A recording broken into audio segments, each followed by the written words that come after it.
అందరికీ నమస్కారం. తెలుగు కథామాలకు స్వాగతం. ఆశల శిఖరాలు నవల చదువుకుంటున్నాము. రాసిన వారు ఎద్దనపూడి సులోచనారాణి గారు.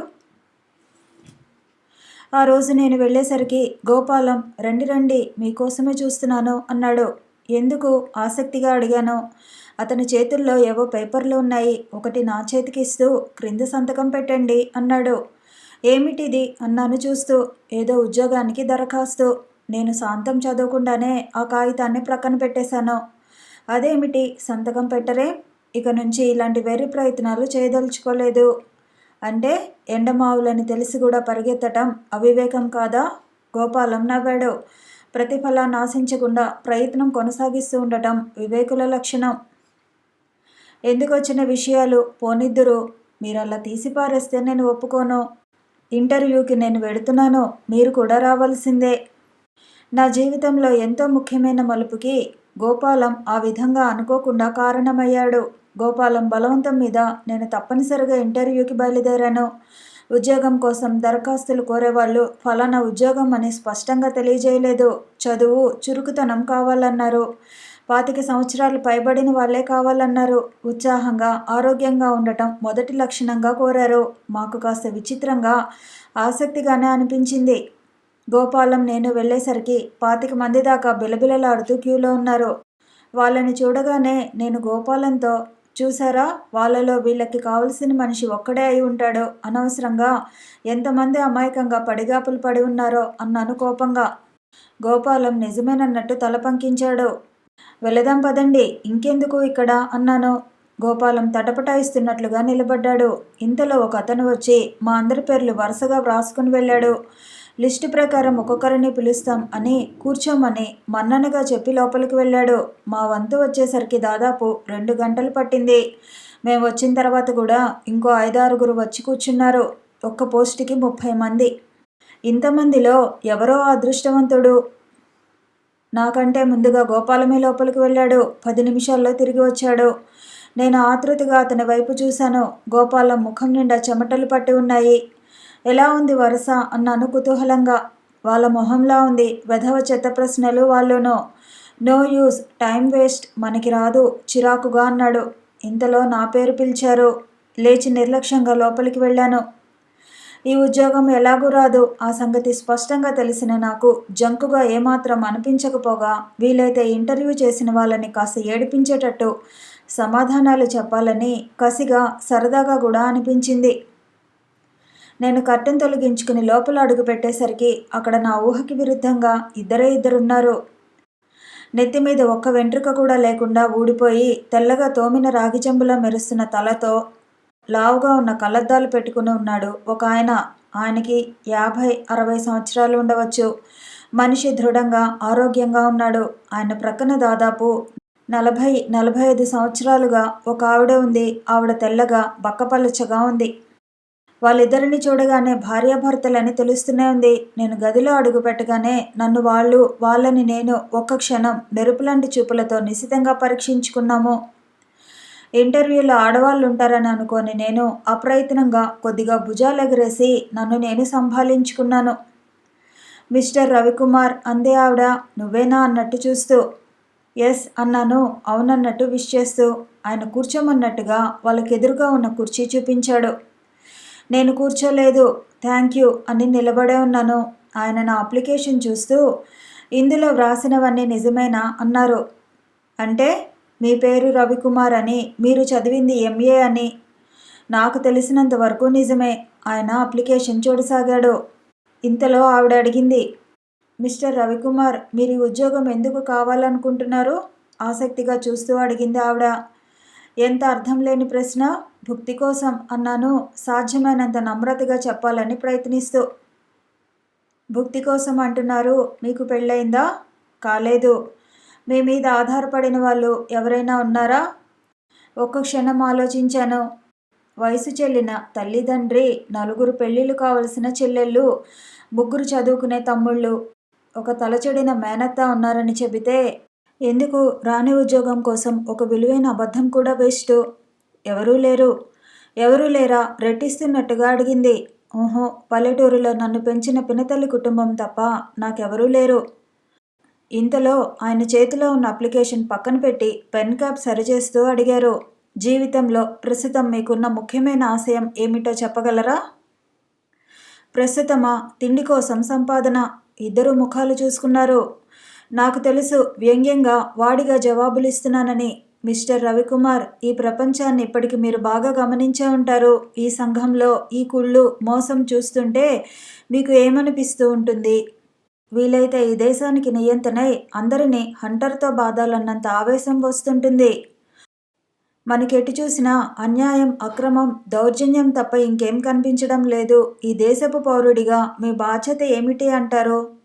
నేను వెంటనే సమాధానం చెప్పలేకపోయాను. క్షణం ఆలోచించి అన్నాను.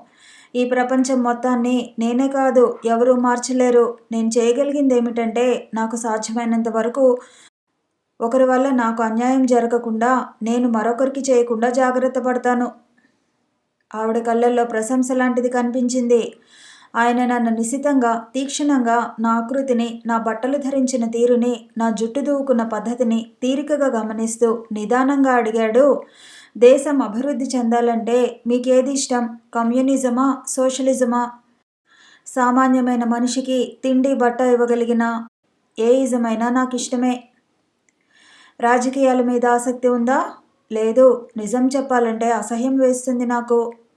ఎందువల్ల? ఈ రాజకీయాల వల్ల మనిషికి, వ్యక్తిత్వానికి మధ్య సరిహద్దు రేఖ చెరిగిపోయింది. కంచె చేనుమేసే దుస్థితి వచ్చింది. దారి చూపుతారని నమ్మి పెత్తనం చేతికిస్తే అందరినీ ముళ్ళ కంచెలలోకి, అగాధాల్లోకి లాగేస్తున్నారు. ఒకళ్ళు ఆలోచన లేకుండా చేసిన పనికి, తెలివి తక్కువగా మాట్లాడిన మాటకి కొన్ని వందల మంది మనశ్శాంతి, రక్షణ బలైపోతున్నాయి. ఈనాడు జరిగేవి రాజకీయాలు కాదు, రాక్షసకీయాలు. నేను అన్న దాంట్లో అంత కూడనిది ఏముందో? సడన్గా వాళ్ళిద్దరూ చాలా సీరియస్గా అయిపోయారు. నాకు అక్కడ నిలబడాలో వెళ్ళిపోవాలో ఏదీ తెలియలేదు. వాళ్ళు క్షణంసేపు నా ఉనికినే మర్చిపోయినట్టు కాగితాలు చూడడం ప్రారంభించారు. May I go sir? నమ్రతగా అడిగాను. ఆయన తలెత్తి నా వైపు చూస్తూ వెళ్ళవచ్చన్నట్టు తలూపాడు. నేను వెనక్కి తిరిగాను. ఇంకో క్షణముంటే కట్టెన్ తీసి బయట గుమ్మంలో అడుగు పెట్టేసేవాడినే. మిస్టర్ రవికుమార్ వెనక నుంచి పిలిచాడాయన. ఆగి తిరిగి చూశాను. మేమివ్వబోయే ఉద్యోగం చాలా కష్టమైంది. దీనికి సహనం కావాలి, తెలివితేటలు కావాలి. అన్నింటికీ మించి అవసరమైతే కొన్ని సమయాల్లో క్షణం విశ్రాంతి లేకుండా గుడ్డులా చాకరీ చేయాల్సి వస్తుంది. దానికి మీరు సిద్ధమేనా? నా కష్టానికి తగిన ప్రతిఫలం నాకు ముడుతోంది అనే సంతృప్తి నాకు కలిగితే నేనెంత కష్టపడటానికైనా సిద్ధమే. జీతం సుమారుగా ఎంత ఉండాలని కోరుకుంటున్నారు? నేను నవ్వాను. ఎంత కావాలని అడిగితే చాలా కావాలనే చెబుతాను. నేను కోరినంత మీరు ఇస్తారని నేను అనుకోను. మళ్ళా ఇద్దరు ముఖాలు చూసుకున్నారు. ఆల్ రైట్, ఇక నువ్వు వెళ్ళవచ్చన్నట్టు తల పంకించారు. ఇద్దరికి విష్ చేసి బయటికి వచ్చాను. గోపాలం చెత్త ప్రశ్నలు అని ఎందుకు విసుక్కున్నాడో ఇప్పుడు అర్థమైంది. వట్టి పనికి మాలిన ప్రశ్నలు. ఏమైంది అన్నాడు గోపాలం. ఏముంది, ఇంటికి వెళ్దాం పదా. నేను ముందే చెప్పానుగా ఇవి మనకి రాని ఉద్యోగాలని. ఇద్దరం బస్టాండ్ వరకు నడక ప్రారంభించాం. ఇంతకీ వాళ్ళు ఆ ఉద్యోగం దేనికో, ఆ పోస్ట్ ఏమిటో చెప్పనేలేదు అన్నాను. అవును, నాకు అనిపిస్తున్నది ఏమిటంటే వాళ్ళు ఏదో ముఖ్యమైన పని పెట్టుకున్నారు. దానికోసం చేతి క్రింద బాగా పని చేయగలిగిన వాళ్ళు ఒకళ్ళు కావాలి అనుకుంటాను. ఇంతలో బస్ రావటం వల్ల ఇద్దరం ఎక్కేశాం. గోపాలం లోపలికి ఎక్కాడు. నాకు చోటు దొరకలేదు. ఫుట్బోర్డు మీద నిలబడి కమ్మి పట్టుకుని వేళ్లాడసాగాను. బస్సు కదిలింది. గోపాలంతో పరిచయమైన తర్వాత నేను డబ్బుకి అట్టే ఇబ్బంది పడలేదనే చెప్పాలి. పని పాట లేని నేను తరచుగా సాధ్యమైనంత వరకు ఎక్కువ కాలం అతనితో గడపటానికి ఇష్టపడుతూ ఉండేవాడిని. గోపాలం నాలో ఏం చూశాడో నాకు తెలియదు.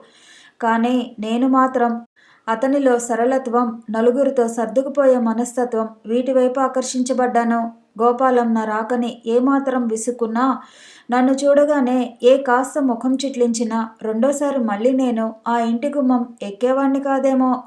నన్ను చూడగానే అతని ముఖంలో తలుక్కుమనే ఆనందం నాలో సంశయాన్ని రూపం లేకుండా మాయం చేస్తూ ఉండేది.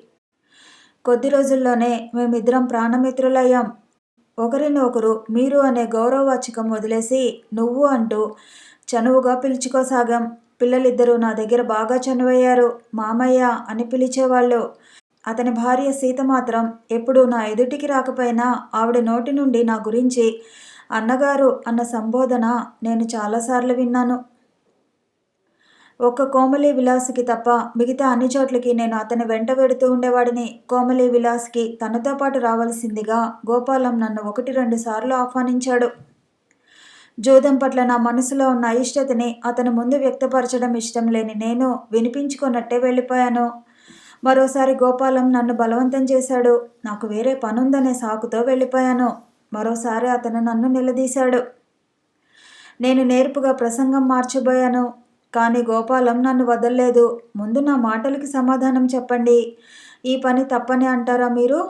ఈ ప్రపంచంలో తప్పంటూ ఒప్పంటూ ఏదీ లేనేలేదు. అంతా మనం అనుకోవడంలోనూ సరిపెట్టుకోవడంలోనూ ఉంది. ఎంత పటిష్టమైన విషయమైనా తర్కంలోకి లాగితే అది ఆగదన్న సంగతి మీకు తెలుసు. పేకాట పేరు ఎత్తితే నాకు కుటుంబం గుర్తుకు వస్తుంది. పచ్చని ఆ సంసారం ఈ పేకాట అనే వ్యసనానికి బలి అయిపోయింది. గోపాలం కుతూహలంగా చూశాడు. నా మనసంతా విషాదమైపోయింది. నాకు తెలియకుండానే నా కళ్ళ ముందు నేను చదువుకునే రోజుల్లో జరిగిన సంఘటన గుర్తుకు వచ్చింది. కొన్ని జ్ఞాపకాలు ఉంటాయే, అవి మహాభారంగా ఉంటాయి. వాటి బరువుకి గుర్తుకు వచ్చినప్పుడల్లా జీవనాడి కృంగిపోయినట్టే ఉంటుంది. పిట్ట కథ చెబుతున్నారా? నవ్వు తెచ్చిపెట్టుకుంటూ అన్నాడు గోపాలం. పిట్ట కథ కాదు, నీతి కథ అసలే కాదు. నా కళ్ళతో నేను స్వయంగా చూసిన యథార్థమైన కథ అంటూ చెప్పటం ప్రారంభించాను. నేను ఇంటర్ చదువుకునే రోజులవి. అద్దె కలిసి వస్తుందని ముగ్గురం కలిసి ఒకే గదిలో ఉంటున్నాం. మా గది పక్కనే ఇంకో వాటా ఉంది. అందులో భార్య భర్త ఒక పిల్లాడు ఉండేవారు. ఆయన ఎవరితోనూ ఎక్కువగా మాట్లాడేవాడు కాదు. ఇల్లు ఆఫీసే లోకం అన్నట్టు ఉండేవాడు. ఆవిడ మాత్రం చాలా మంచిది. పచ్చటి ఛాయతో పెద్ద బొట్టుతో నవ్వుముఖంతో కలకలలాడుతూ ఉండేది. భార్యాభర్తలిద్దరూ నడివయసు పైనబడిన వాళ్లే. సంతానం పుట్టదు అని నిర్ధారణ చేసుకుని నిరాశ చెందిన తరుణంలో పుట్టిన పిల్లాడవటం చేత ఆ పిల్లాడంటే ఆవిడికి ప్రాణం కంటే ఎక్కువ అనిపించేది. మిగతా అన్ని రోజుల్లో అసలు ఆ ఇంట్లో మనుషులు ఉన్నారా లేరా అన్నంత నిశ్శబ్దంగా ఉండే వాళ్ళ ఇల్లు ఆదివారం వస్తే చాలు సంతలా నానా గొడవగా ఉండేది. ఆయనకి పేకాట పిచ్చి ఉంది. ఇంకెవరో స్నేహితులు 3-4 వచ్చేవాళ్ళు. ఉదయం ఏ 10 గంటలకో కూర్చున్నారంటే రాత్రి ఏ 1 గంటకో 2 గంటలకో లేచేవాళ్ళు. పోనీ నిశ్శబ్దంగా వాళ్ళ పనేదో వాళ్ళు చూసుకునేవారా అంటే ఊహో. నవ్వులు కేరింతలు వినలేక మా చెవులు హోరెత్తిపోయేవి. ఆదివారం వస్తోంది అంటే చాలు నా మిగతా 2 స్నేహితులు బయటికి జారుకునేవాళ్ళు. పగలంతా తిరిగినా రాత్రి ఇంటికి తిరిగి రాక తప్పదు కదా. చెవుల్లో దూది పెట్టుకుని పడుకునేవాళ్ళం. మేము ఆవిడ్ని పిన్నిగారు అని పిలిచేవాళ్ళం. మా దగ్గరున్నది ఒకే తాళం చెవి అవ్వటం వల్ల మేం బయటికెళితే గది తాళం చెవి ఆవిడకిచ్చి వెళ్ళేవాళ్ళం. ఆ రోజు నా రూమ్లో ఉండే వాళ్ళలో ఒక అతను ఊరు వెళ్ళాడు. రెండో అతను మొదటి ఆట సినిమాకి వెళ్ళాడు. నేను ఒక్కడినే రూమ్లో ఉన్నాను. పక్కవాటాల నుంచి మాటలు వినిపించసాగాయి. పిన్నిగారి కంఠం నేను వెంటనే గుర్తుపట్టాను. ఆవిడ సగం సాధింపుగా సగం ఏడుపు గొంతుతో అంటోంది. పిల్లాడు పెద్దవాడవుతున్నాడు. వాడి ముఖం చూసైనా మీరు మానేయాలి. వాడిని చూసి ఎందుకు మానడం? వాడు నేర్చుకుంటాడు. వెర్రివేషాలేస్తే డొక్క చీరేస్తానని చెప్పు. మీరు చేసిన పని ఇంకొకరు చేస్తే అది వెర్రివేషమా? ఇదిగో నన్నట్టే తర్కించకు. తిక్కలేచిందంటే నేను మనిషిని కాదు. ఈ నెలలో మీరు పోగొట్టుకుంది ఎంతో తెలుసా? ఎంతైనా నీకు అనవసరం. నీ పుట్టింటి నుంచి తెచ్చిన సొమ్మేమి ఖర్చు పెట్టలేదులే. ఇట్లా అయితే మనకున్న అప్పులు ఎలా తీరుతాయి? ఆయన చర్రుమన్నట్టు పెద్దగా అన్నాడు. ఏం చేయమంటావు నన్ను? నేనేం సిగరెట్లు తాగుతున్నానా, సినిమాలు చూస్తున్నానా? ఈ ఒక్కటేగా నాకున్న అలవాటు. తెచ్చిందంతా నీ మొహానే పోస్తున్నాను. మీరు తెస్తున్నది చాలడం లేదు అని నేను అనడం లేదు. ఉన్నది పాడు చేయొద్దు అంటున్నా గాని. నోర్ముయ్. ఇన్నాళ్ళు మూసుకోబట్టే ఇంతవరకు వచ్చింది. మీరిక నుంచి ఆ పాడు ఆట ఇంట్లో ఆడవద్దు. నువ్వెవరే వద్దనటానికి? నీ ఇష్టం ఎవరికి కావాలి? బోడి ఇష్టం. చూస్తుండండి. ఎప్పుడో ఒక రోజున వాళ్ళు మన గుమ్మం ఎక్కకుండా చేస్తాను. మీకు ముందే చెబుతున్నాను. ఏం చేస్తావే నువ్వు? పెడి పెడి దెబ్బలు, తర్వాత తిట్లు వినిపించాయి. ఆవిడ ఏడుపు వినిపించింది. వినకుండా ఉండాలని ఎంత చెవులు మూసుకున్నా అన్నీ వినిపించాయి. నాకు ఎలాగో ఉంది. ఆయన తరఫున ఆలోచిస్తే అది నిజమే అనిపించింది. ఆవిడ తరఫున ఆలోచిస్తే ఇది న్యాయంగానే ఉంది. ఆ రోజు తర్వాత ఆయన ఇంట్లో ఆడటం మానేశాడు. ఆవిడ సంతోషించినట్లే కనిపించింది. కానీ ఆ సంతోషం బహుశా అట్టే కాలం నిలిచి ఉండదు. ఎందుకంటే ఆయన ఆదివారం వస్తే ఇంట్లో ఉండేవాడు కాదు. ఒక్కోసారి శనివారం రాత్రి పోయి సోమవారం ఏ తెల్లవారుజాముకో తిరిగి వచ్చేవాడట. ఆవిడ మమ్మల్ని అప్పుడప్పుడు ఆయన్ని వెతికి రమ్మని పంపేది. కానీ మేము ఎంత వెతికినా ఆవిడ చెప్పిన చోటుల్లో ఆయన కనిపించేవాడు కాదు. ఆయనలో ఈ ఒక్క బలహీనతని మినహాయిస్తే వాళ్ళ మధ్య ఏ భేదాభిప్రాయం లేదు. ఉన్న దాంట్లో సుఖంగా సంతోషంగా ఉండాల్సిన స్థితి వాళ్ళది. ఒకసారి ఆఫీసుకి సెలవు పెట్టాడు. ఆఫీసులో ఇన్స్పెక్షన్ రోజులట. సెలవు గ్రాంట్ చేయనేలేదు. ఉద్యోగం ఊడేంత పనైంది. అయినా ఆయనకి కించిత్ కూడా లక్ష్యం ఉండేట్లు లేదు. పేకాట పోరు ఆయన మీద మంత్రంలా పనిచేసేది. ఆ పేరు చెబితే ఆయనకి మరో విషయం గుర్తుకు రాదట. పిన్నిగారి క్షోభ అంతా ఇంత అని చెప్పడానికి లేదు. మనిషి మేం చూస్తుండగానే దిగులుగా ఎలాగో అయిపోయి చిక్కిపోయింది. అప్పుల వాళ్ళు వచ్చి తిరిగిపోతూ ఉండేవాళ్ళు. ఒక్కోసారి వాళ్ళు అసభ్యంగా అవమానంగా మాట్లాడుతుంటే మేం వచ్చి నయానో భయానో నచ్చజెప్పి పంపేవాళ్ళం. ఆసారి నేను శనాదివారాల్లో డబ్బు కోసం మా ఊరు వెళ్ళాను. తిరిగి వచ్చేసరికి పిన్నిగారు లేదు. ఆవిడ బాత్రూమ్ తలుపులు వేసుకుని కిరసనాయిల్ పోసుకుని కాల్చుకుని చచ్చిపోయింది అని చెప్పారు. మాడిపోయిన ఆవిడ శరీరాన్ని, వెళ్లుకు వచ్చిన నాలికని నా రూమ్మేట్ శివం వర్ణించి చెబుతుంటే నా ఒళ్ళు జుగుస్సతో జలధరించినట్టయింది. తన చావుకి తనే కారణమని, తనకి జీవితం మీద ఇచ్చ నశించింది కాబట్టి ఇలా చేస్తున్నానని చెప్పి ఉత్తరం రాసి పెట్టి చనిపోయింది. అన్నింటికంటే చిత్రం ఏమిటంటే ఆవిడ బ్రతికున్నప్పుడు కాస్తైనా లక్ష్య పెట్టని మనిషి ఆవిడ చనిపోగానే ఆ విరక్తితో సంసారం వదిలేసి ఎటో వెళ్ళిపోయాడు. తల్లిదండ్రుల మధ్య ఎంతో అపురూపంగా పెరగాల్సిన ఆ పిల్లాడు ఎవరో బంధువుల ఇంట్లో విదిలింపులు అదిలింపులతో పెరుగుతున్నాడు. ఈ సంఘటన గుర్తుకు వచ్చినప్పుడల్లా నా మనసంతా ఎలాగో అయిపోతుంది అన్నాను. అంతవరకు సీరియస్గా ఉన్న గోపాలం నవ్వటం ప్రారంభించాడు. నేను చిరాకుగా చూశాను. మీరు చెప్పింది ముమ్మాటికి నీతి కథే. వాస్తవమైతే అలా జరిగి ఉండేది కాదు. ఎందుకో చెప్పమంటారా? ఆవిడ చచ్చిపోయిన తర్వాత ఆయన అలా దేశాల వెంట లేచిపోయేవాడు కాదు. హాయిగా లక్షణంగా కాస్త కూస్తో కట్నం తీసుకుని రెండో పెళ్లి చేసుకుని ఆ భార్యతోనే పేకాట ఆడుతూ కూర్చుండి ఉండేవాడు. మీరే కాదు మహాశయ, 190 మంది అందరూ పేకాట పేరెత్తితే నాశనమైపోయిన కుటుంబాల గురించి చెబుతారు. ఎవరి సంగతో ఎందుకు మనకి? మీ ఎదురుగా నేనున్నాను. ఈ పేకాట అనే శ్రీరామ రక్ష వల్లనే నేను నా భార్య పిల్లలు బ్రతుకుతున్నాం, సుఖంగా ఉన్నాం. కానీ మీ ఒక్కడి సుఖం వెనుక ఎంతమంది నిట్టూర్పులు, శాపనార్థాలు దాగి ఉన్నాయో ఆలోచించండి అన్నాను.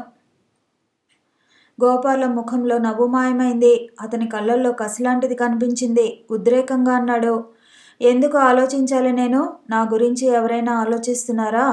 నాకు కావలసింది నా సంసారం, నేను నిశ్చింతగా ఉండటం అంతే. నా భార్య కట్టుకోవడానికి చీర లేకుండా బాధపడుతుంటే, నా పిల్లలు తిండి లేక నకనకలాడుతుంటే ధర్మపన్నాలు వల్లిస్తూ కూర్చోవటం నా వల్ల కాదు. నేను నిస్సహాయంగా చూడసాగాను. గోపాలంలో ఉన్న విశేషం అదే. ప్రతిదాన్ని తర్కంలోకి లాగి తనకి తాను సంతృప్తి పడేలా సమాధానం చెప్పుకుంటాడు. అందుకే అతనిలో గుంజాటన ఉండదనుకుంటాను. అంతరాత్మ చేత సాధింపులు, వేధింపులు కూడా ఉండవేమో. గోపాలం నా ముఖ కవలికలు గమనించినట్లున్నాడు. హఠాత్తుగా తన ఉద్రేకం గుర్తించుకున్నవాడిలా సిగ్గుపడుతూ, క్షమించండి, ఏమిటేమిటో వాగేస్తున్నాను కదూ అన్నాడు. ఈ దేశంలో అవినీతి, స్వార్థం ఇలా మహావృక్షంలా పెరిగి శాఖోపశాఖలుగా ఎందుకు విస్తరించిందో నాకిప్పుడు మెల్లమెల్లగా అర్థం కాసాగింది. గోపాలం లాంటి చదువుకున్న వాళ్ళు, సంస్కారవంతులు నిరాశతో, నిస్పృహతో విచక్షణ జ్ఞానాన్ని పోగొట్టుకుంటున్నారు, కుతర్కానికి దిగుతున్నారు. ఇక స్వార్థపరుల సంగతి సరే సరి. భూమిని ఆకాశాన్ని కూడా మింగేద్దాం అన్నంత వాళ్ళ తహతహలో ఏది కనిపించనే కనిపించదు. ఈ విధంగా చదువుకున్న వాళ్ళు, లేని వాళ్ళు, డబ్బున్న వాళ్ళు, డబ్బు లేని వాళ్ళు అందరూ ఒకే త్రాసులోకి వచ్చేస్తుండబట్టి ముళ్ళు ఒకే వైపుకి వంగిపోతుంది. కోమలి విలాస్లోకి గోపాలంతో నేను వెళ్ళక తప్పలేదు. అతని నిష్ఠూరాలకి తట్టుకోలేని నేను అతను వెంట బయలుదేరాను. ఖాళీ జేబులతో వెళ్ళిన నేను కాస్త కూస్త డబ్బు నింపుకుని రావటం జరుగుతుండేది. కానీ ఆ డబ్బు చూస్తే నాకు సంతృప్తిగా ఉండేది కాదు. జేబులో పాము పిల్లల్ని, తేళ్లను పెట్టుకొచ్చినంత బాధగా ఉండేది. గోపాలం నేను అప్పుడప్పుడు ఉబుసిపోక పగటిపూట ఇంట్లో కూడా ఆడుతూ ఉండేవాళ్ళం. అదేం విచిత్రమో గానీ సాధారణంగా ఎప్పుడూ నేనే గెలుస్తూ ఉండేవాడిని. గోపాలం డబ్బులన్నీ నా దగ్గరికి చేరుతూ ఉండేవి. ఒక్కోసారి జేబులు ఖాళీ అయిపోయిన గోపాలం నవ్వుతూ, చూసారా, ఇప్పుడు మీరే నాకు అప్పు పెట్టాలి అంటూ ఉండేవాడు. అదేం కాదు, ఈ డబ్బంతా మీదే. నేను సరదాగా ఆడానంతే. దగ్గరున్న డబ్బంతా గోపాలం వైపు నెట్టేసేవాడిని నేను. అదేమిటి? గోపాలం అయోమయంగా చూసేవాడు. ఆట పేరుతో మిత్రుడిని దోచుకునేంత దుర్మార్గుణ్ణి కాను నేను. ఇందులో దుర్మార్గమేముంది? ప్రతి ఆటకు కొన్ని నియమాలుంటాయి. మనం పిల్లలం కాదుగా, నిజంగానే ఆడాం. నాకు తెలుసు, ఈ డబ్బు ఇలా వాపసు ఇవ్వకపోతే గోపాలం మళ్ళీ రాత్రంతా కోమలి విలాస్లో జూదం ఆడతాడు. నా మూలంగా సీత పిల్లలతో ఒంటరిగా మరో రాత్రి జాగారం చేయటం నాకు ఇష్టం లేదు. గోపాలం ఎందుకో చాలా సీరియస్గా అయ్యాడు. డబ్బు చేతిలోకి తీసుకుని లెక్క పెడుతూ, సరే అయితే నేనేనా అంత నిజాయితీ లేనివాడిని? మీరు ఈ డబ్బు నా దగ్గర దాచుకున్నట్టే అనుకుంటాను అనేవాడు. ఆ విధంగా ఒకళ్ళకి ఒకళ్ళు సహాయపడాలనే సద్భావంతో మా ఇద్దరి మధ్య ఉన్న మైత్రి నానాటికి దృఢపడసాగింది. నేను ఆ రోజు గోపాలం ఇంటి నుంచి తిరిగి వచ్చేసరికి ఇంట్లో సందడి కనిపించలేదు. చిట్టి గొంతు తారాస్థాయిలో ఏడుపు వినిపిస్తోంది. ఊరుకో, మా బాబుగా చెబుతుంటే నీకు కాదు, నా తండ్రివిగా ఇంటైన పెద్ద కూతురు కాబోలు తమ్ముణ్ణి బ్రతిమలాడుతోంది. కానీ చిట్టి ఆ మాటలు వినిపించుకున్నట్టే లేదు. చిట్టి వరండాలోంచి కేక వేశాను. ఉష్, ఊరుకో, అంకుల్ వచ్చారు అంటోంది అమ్మాయి. చిట్టి ఏడుపు మరింత ఉధృతమైందే తప్ప తగ్గలేదు. చిట్టి మరోసారి పిలిచాను. చిట్టి రాలేదు. తలుపు ప్రక్కగా ఎర్రటి మట్టి గాజులున్న తెల్లటి చేయి కనిపించింది. నాన్నగారున్నారా అన్నాను ఆ చేయిని ఉద్దేశించినట్టుగా. లేరు, సినిమాకి వెళ్ళారు. చిట్టి ఎందుకు ఏడుస్తున్నాడు? పిన్ని నాన్న వెడుతూ వెంట సినిమాకి తీసుకువెళ్ళలేదని. ఆ కంఠం ఎలాగో అవ్వటం నేను గమనించకపోలేదు. చిట్టిని ఇలా పంపండి. ఆ అమ్మాయి వెళ్ళి మళ్ళీ బ్రతిమలాడింది. కానీ చిట్టి వినిపించుకునే ధోరణిలో లేడు. చివరికి సాగుతూ మెలికలు తిరుగుతున్న వాడిని బలవంతంగా లాక్కొచ్చి నా ముందుంచింది. వాడిని నేను కాళ్ళు చేతులు కదలకుండా అడ్డంగా ఎత్తుకుని గుండెలకు అదిమి పట్టుకొని మెట్లెక్కి పైకి నా గదిలోకి వచ్చాను. ఈ మధ్య నాకు కాస్త డబ్బు కొరత తీరటంతో వాడి కోసం అప్పుడప్పుడు కొద్దిగా చాక్లెట్లు, పిప్పర్మెంట్లు కొని తెచ్చి నా దగ్గర ఉంచటం అలవాటు చేసుకున్నాను.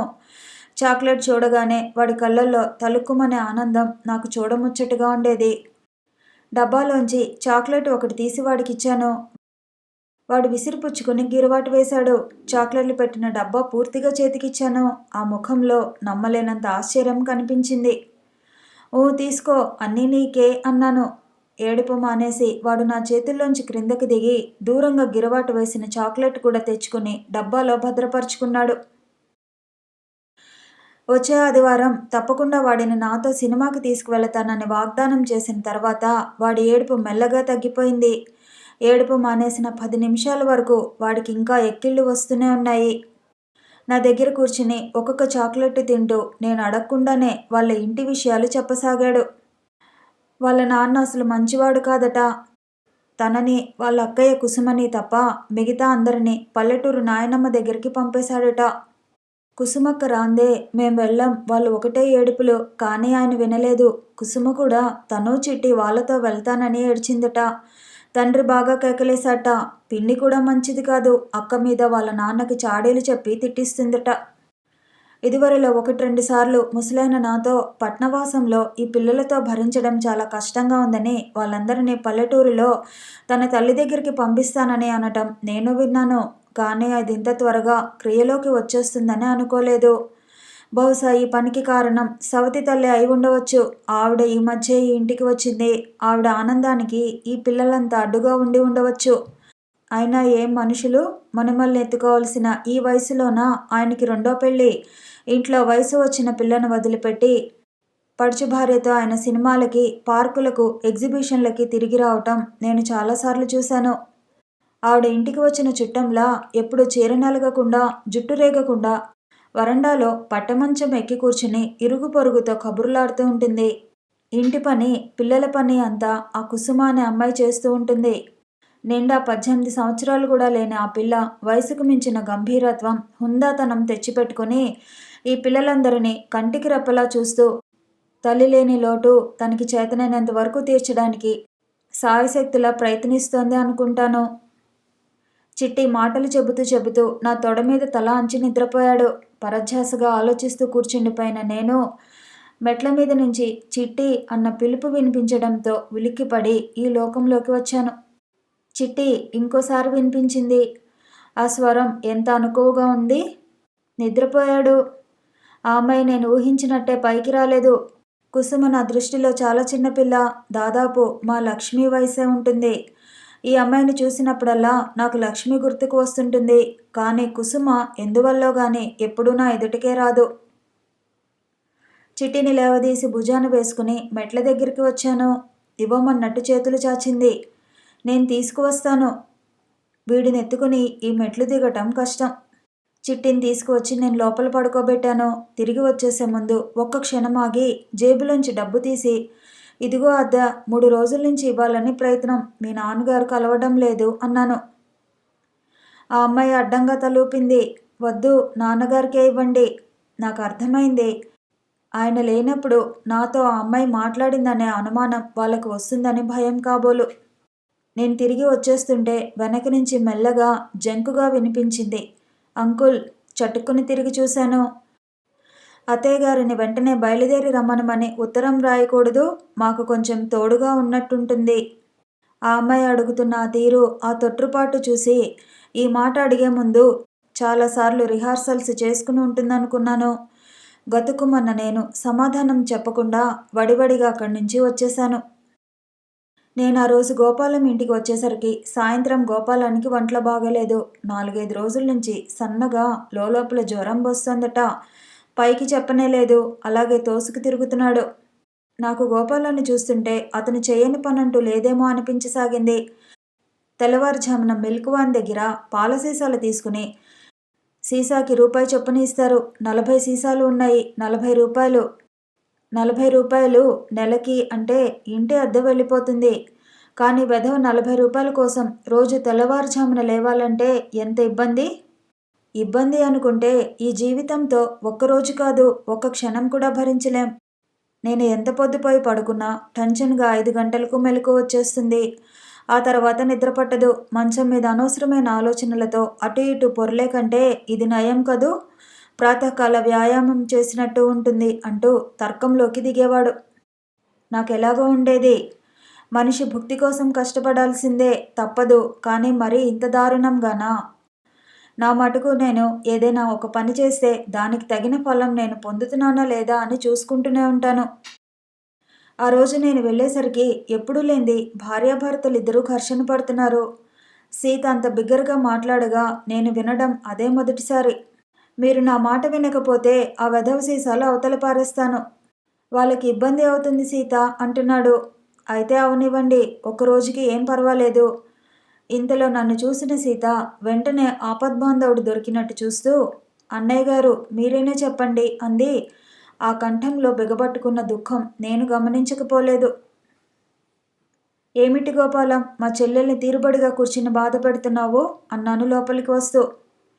పాల సీసాలు తిప్పి పంపేసి తీసుకురావటం మా వల్ల కాదు అని చెబుతానంటోంది. ఒక్కరోజు జ్వరం కోసం అంత తొందరపడితే ఎలా? ఒక్కరోజు జ్వరమా? 3 రోజుల నుంచి నాతో చెప్పలేదు. నిన్నంతా పచ్చి మంచినీళ్ళు కూడా తాగలేదు. చెబుతున్నా వినకుండా పొద్దున చలిలో లేచి వెళ్ళారు. ఇదేదైనా ఏ న్యూమోనియాలోకైనా దిగితే? గోపాలం నవ్వాడు. నీకు ఆ భయం ఏమీ అవసరం లేదు. రోగాలెప్పుడు ఉన్నవాళ్ళ దగ్గరికి చేరుతాయి, లేని వాళ్ళ దగ్గరికి అంతగా రావు. వస్తే మనం మేపలేమన్న సంగతి వాటికి కూడా తెలుసు. ఏమో బాబు, మీ వ్యంగ్యం నాకు అనవసరం. ఇప్పుడు నన్నేం చేయమంటావో చెప్పు. మీరు పాలు తేవడానికి వెళ్ళొద్దు, మానేయండి. గోపాలం ముఖంలో కోపం లాంటిది కనిపించింది. నేను కల్పించుకుంటూ అన్నాను, దీనికింత గొడవెందుకు? నేను మార్గం చెబుతాను వినండి. గోపాలం వెళ్ళనవసరము లేదు, పాలు మానడము వద్దు. ఇద్దరు నా వైపు తిరిగారు. 1-2 రోజులు నేను తెచ్చిస్తాను, సరేనా? మీరా? సీత ఆశ్చర్యంగా చూసింది. నువ్వా అన్నాడు గోపాలం. అవును, ఏం? స్నేహితుడింట్లో వేళపాల లేకుండా కాఫీలు తాగి భోజనాలు చేసే హక్కున్న నాకు ఈ మాత్రం అధికారం లేదా? నవ్వుతూ అన్నాను. ఆ రాత్రి అక్కడే పడుకున్నాను. సాధారణంగా తెల్లవారుజామున ఎప్పుడో తప్ప నాకు మెలకువ రాదు. రాత్రంతా ఎంత జాగారం చేసినా చల్లటి ఆ ప్రశాంత వేళ కాస్త కళ్ళ మీదకి నిద్ర తెచ్చుకోవటం అలవాటు. కానీ గోపాలం ఇల్లు కొత్త చోటు అవటం వల్ల నిద్ర సరిగ్గా పట్టని నేను 2-3 సార్లు లేచి టైం చూశాను. ఏమిటా జాగరణ, ట్రైన్కి వెళ్ళేవాడిలా. నేను లేపుతాలే పడుకో అన్నాడు గోపాలం. గోపాలం లేపకుండానే లేచాను. ఇల్లు చూపించడానికి నా వెంట బాబు కూడా వచ్చాడు. వాడి సాయంతో ఇల్లన్నీ పాల సీసాలు పంచి ఇచ్చి వచ్చాను. పాల సీసాలో ఉన్న కేన్లని 2 చేతులతో పట్టుకుని వడివడిగా తెల్లవారుజామున చలిలో ఆ చీకట్లో నడుస్తుంటే నాకు నాకే గమ్మత్తుగా అనిపించసాగింది. 2 రోజులు గడిచినాయి. గోపాలం జ్వరం ఏమాత్రం తగ్గలేదు. లంకనాలు చేస్తున్నాడు. నాకు పాల పంపిణీ పని తప్పలేదు. సీతా, గోపాలం ఈ పాలు తెచ్చిపెట్టేందుకు మనిషి కోసం తీవ్రంగా ప్రయత్నిస్తున్నారు. పర్వాలేదని, నాకే ఇబ్బంది లేదని చెప్పినా వినడం లేదు. ఆ రోజు తెల్లవారుజామున నేను పాల సీసా ఇచ్చే ఒక ఇంట్లోంచి గోవిందనామాలు వినిపించసాగినాయి. ఇంటాయన తండ్రి అనుకుంటాను. చాలా శ్రావ్యంగా చదువుతున్నాడు. ఎంతో నిశ్శబ్దంగా ఉన్న ఆ పరిసరాల్లో ఆయన కంఠం గంభీరంగా, విచిత్రంగా ప్రతిధ్వనిస్తోంది. సాధారణంగా నేను పాలు అని కేకపెట్టగానే బామ్మగారు ఒక ఆవిడ వస్తున్నాను నాయనా అనో, లేక వచ్చావా బాబు అంటూనో వచ్చి తలుపు తెరిచి పాలు అందుకుంటుంది. ఆ రోజు కూడా ఆవిడ అలాగే అని పాల సీసా తీసుకుని లోపలికి వెళ్ళింది. పాల సీసాలు ఇవ్వటం అయిపోవచ్చిన నేను క్షణంసేపు ఒళ్ళంతా చెవులు చేసుకుని ఆ ఇంట్లోంచి వినవస్తున్న గోవిందనామాలు శ్రద్ధగా వినసాగాను. నేను చాలా చిన్నగా ఉన్నప్పుడు మా తాతయ్య ఇలాగే తెల్లవారుజామున లేచి కంఠం ఎత్తి బిగ్గరగా చదివేవాడు. నాకు తెలియకుండానే బాల్య స్మృతుల్లో లీనమైపోయాను. ఆ రోజులే వేరు. జీవితం అంటే అర్థం తెలియని ఆ పసితనంలో ఒక అందముంది. ఈ 25 సంవత్సరాల జీవితంలో గతంలోకి తిరిగి చూసుకుంటే మృదు మధురంగా కనిపించేది ఊహ సరిగా తెలియని ఆ చిన్నతనం ఒక్కటే. పరధ్యాసగా తలుపు ప్రక్కన గోడకు ఆనుకుని నిలబడిపోయిన నేను ఎవరక్కడా అన్న గద్దెంపుతో ఉలికిపడ్డాను. ఎవరది, మాట్లాడవేం, బామ్మగారు రెట్టిస్తున్నట్లుగా అడిగింది. ఆవిడ కంఠంలో అనుమానం, భయం నేను గుర్తించకపోలేదు. నేనేనండి అన్నాను. నేనేనంటే ఆవిడ బయట లైటు వేసింది.